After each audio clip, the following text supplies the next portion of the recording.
Friends, welcome back to my channel. If you are new viewer please subscribe my channel for more videos.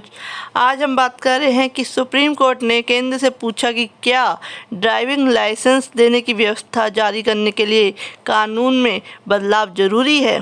तो supreme court ने बुधवार को केंद्र सरकार से पूछा है कि क्या हल्के मोटर वाहन के लिए ड्राइविंग लाइसेंस रखने वाला व्यक्तिगत कानून रूप से एक विशेष वजन के परिवहन वाहन को चलाने का हकदार है या नहीं।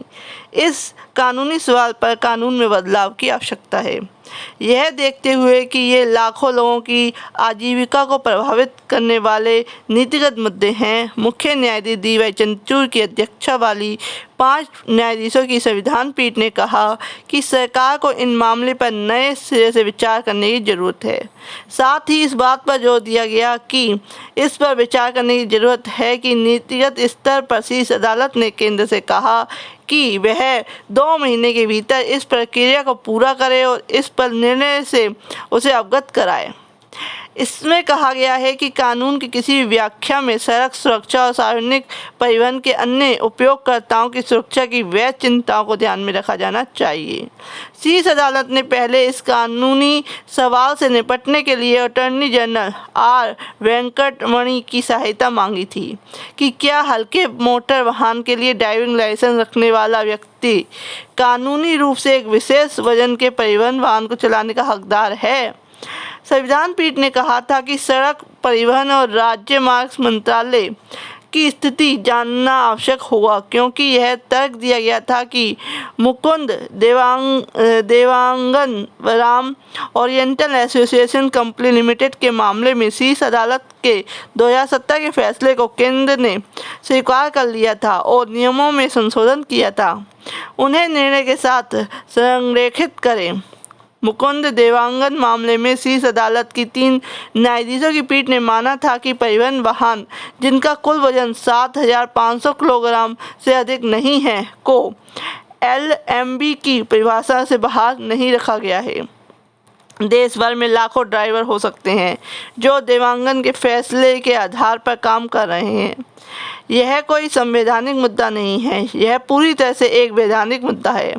पीठ ने जस्टिस हरिकेश रॉय, PM नरसिम्हा, पंकज मित्तल और जस्टिस भी शामिल थे। मनोज मिश्रा ने कहा, यह सिर्फ कानून का सवाल नहीं है बल्कि कानून के सामाजिक प्रभाव का भी सवाल है। सड़क सुरक्षा को कानून के सामाजिक उद्देश्य के साथ संतुलित किया जाना चाहिए और आपको यह देखना होगा कि क्या इससे गंभीर परेशानी या कठिनाइयाँ पैदा होती हैं। हम सामाजिक मुद्दों का फैसला नहीं कर सकते, संविधान पीठ ने नीति का कहा। शीर्ष अदालत ने कहा कि एक बार सरकार अदालत को अपना रुख बता दे, इसके बाद संविधान पीठ में सुनवाई की जाएगी। संविधान पीठ एक कानूनी प्रश्न पर विचार कर रही है जिसमें लिखा है कि क्या हल्के मोटर वाहन के संबंध में ड्राइविंग लाइसेंस रखने वाले व्यक्ति उस लाइसेंस के आधार पर हल्के मोटर वाहन वर्ग के परिवहन वाहन चलाने का हकदार हो सकता है। बिना लदे वजन 7,500 किलोग्राम से अधिक नहीं होना चाहिए। 18 जुलाई को संविधान पीठ ने कानूनी सवाल से निपटने के लिए 76 याचिकाओं पर सुनवाई की है। इसके बाद विभिन्न श्रेणियों के वाहनों के लिए ड्राइविंग लाइसेंस देने के नियमों के संबंध में मोटर वाहन अधिनियम के कथित विसंगतियों पर याचिकाकर्ताओं में से एक की ओर से पेश वरिष्ठ वकील सिद्धार्थ दवे की दलीलें सुनी गईं। मुख्य याचिका मेसर्स बनाम alliance general insurance company limited द्वारा दायर की गई थी। कानूनी सवाल में LMB चलाने का लाइसेंस रखने वाले लोगों द्वारा चलाए जा रहे परिवहन वाहनों से जुड़े दुर्घटना मामलों में बीमा कंपनियों द्वारा दावों के भुगतान पर विभिन्न विवादों को जन्म दिया है। मोटर वाहन अधिनियम विभिन्न श्रेणियों के वाहनों के ड्राइविंग लाइसेंस देने के लिए अलग अलग व्यवस्था प्रदान करता है।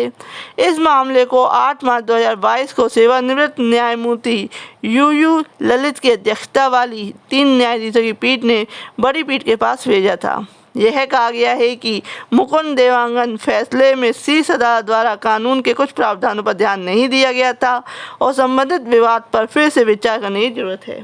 देखते हैं आगे इस केस में क्या होता है, क्या ड्राइविंग लाइसेंस की जो व्यवस्था है उसमें कुछ चेंजेस आते हैं। तो फ्रेंड्स, ऐसे ही अपडेट्स के लिए प्लीज़ सब्सक्राइब माय चैनल।